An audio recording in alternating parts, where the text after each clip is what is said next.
Israel फिलिस्तीनी फिर एक बार आमने सामने है। हमास की ओर से इजराइल पर रॉकेट से हमले किए जाने के बाद आक्रोशित इजराइल ने युद्ध की घोषणा कर दी। इन दोनों देशों में कई बार युद्ध हो चुका है। आइए आपको बताते हैं कि दोनों देशों के बीच विवाद दरअसल क्या है और कितना पुराना है। दरअसल गाजा पट्टी को लेकर इजराइल हमेशा से ही आक्रामक रहा है। गाजा पट्टी के बारे में आपको इस रिपोर्ट में बताते हैं। हमास ने शनिवार को इजराइल पर 5000 रॉकेट से हमले किए। इसके आक्रोश में आए इजराइल ने युद्ध का ही ऐलान कर दिया। ये पहली बार नहीं जब इजराइल और फिलिस्तीन आमने सामने आए हों। दोनों देशों के बीच सालों पुराना विवाद है जो समाप्त होने का नाम नहीं ले रहा। आइए जानते हैं कि गाजा पट्टी को लेकर इजराइल आखिर इतना अग्रेसिव क्यों रहता है और इन दोनों के विवाद की असली वजह क्या है। मीडिया रिपोर्ट्स के मुताबिक शनिवार सुबह गाजा पट्टी की ओर से इजराइल पर 30 मिनट तक लगातार रॉकेट से कई हमले किए गए। जवाब में इजराइल सरकार ने युद्ध की घोषणा कर दी। अब दोनों देशों के बीच संघर्ष फिर से तेज हो गया है, जिस पर दुनिया की नजर बनी हुई है। अप्रैल 2023 में इजराइल ने गाजा पट्टी पर एयर स्ट्राइक की थी। इसमें हमास के हथियार निर्माण केंद्र को निशाना बनाया गया था और जवाब में फिलिस्तीन की ओर से भी मिसाइल छोड़े गए थे। अब बात करते हैं गाजा पट्टी की। आखिर इजराइल के लिए गाजा पट्टी इतना अहम क्यों है? गाजा पट्टी फिलिस्तीन का एक छोटा सा क्षेत्र है। यहाँ हमास का शासन चलता है। गाजा पट्टी मिस्र और इजराइल के भूमध्य सागरीय तट पर मौजूद है। फिलिस्तीन अरबी और बहुसंख्य मुस्लिम बहुल इलाका है। 21 लाख की आबादी वाला गाजा पट्टी दुनिया में सबसे घनी आबादी वाला क्षेत्र माना जाता है।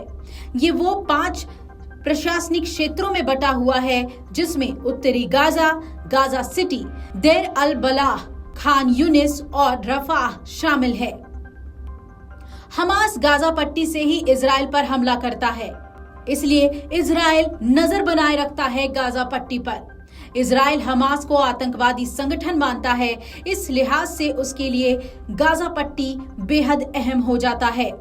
इजराइल न सिर्फ गाजा पट्टी पर चौकसी बरतता है, बल्कि उसे लेकर आक्रामक भी रहता है। 19वीं सदी में इजराइल वाली पूरी भूमि फिलिस्तीन के नाम से जानी जाती थी। यूरोप में बिखरे हुए यहूदी फिलिस्तीन की ओर पलायन करने लगे।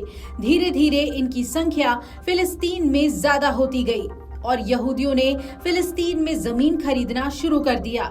यहूदियों का वर्चस्व फिलिस्तीन में बढ़ता रहा और उन्होंने वहां से फिलिस्तीनियों को भगाना शुरू कर दिया। दूसरे विश्व युद्ध के दौरान 42 लाख यहूदियों को हिटलर ने गैस चैम्बर में डालकर मार दिया था। इसके बाद फिलिस्तीन से यहूदी भागने लगे। इसके बाद नए अस्तित्व में आए संयुक्त राष्ट्र में यहूदियों और फिलिस्तीनियों का मामला गया। संयुक्त राष्ट्र ने फैसला किया कि जहां यहूदियों की संख्या ज्यादा है, उसे इजराइल दे दिया जाए और बाकी बचे अरब बहुसंख्यकों को फिलिस्तीन दे दिया जाए। इसके बाद से ही दोनों देशों में ये विवाद जारी है। 2008, 9, 2012, 2014, 2021 और 2022 में भी दोनों देशों के बीच युद्ध हुआ है। अब देखना है कि युद्ध की स्थिति जो इस वक्त इजराइल और फिलिस्तीन के बीच बनी हुई है, उसका अंजाम क्या होता है।